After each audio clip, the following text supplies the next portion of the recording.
All right, today is Monday, July the 10th of 2023. We made it from Toronto down to Detroit. We're standing in Windsor, Canada, looking across the Detroit River towards the city of Detroit.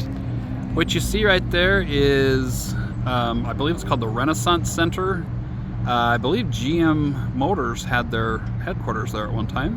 And then just scanning over here towards downtown Detroit. I was surprised to see there's a couple of buildings being built. The city hasn't really been growing at all. In fact, I'll talk about that in just a second. And then there's an arena right over there. I'm trying to remember, it might be the Joe Louis Arena. Not quite sure. He was the famous boxer. But when I think of Detroit, I think of all the great things in the past. At one time, it was the fourth biggest city in the U.S. It had a population back in the 1950s of 2 million just in the city itself. And then it did start to fall on hard times after deindustrialization. But it was still famous for producing cars. It was Motown, the Motown sound of the 1960s with all the bands that came out of there and the groups and such.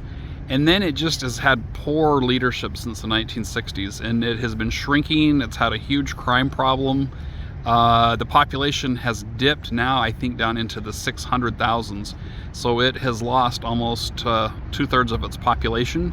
In some areas of the city, over there behind the downtown area, it's actually being torn up. Streets and houses and that are being converted back into like fields and such, just because the city has shrunk. But Detroit was the city that did help us win World War II with all the vehicles and things that it produced.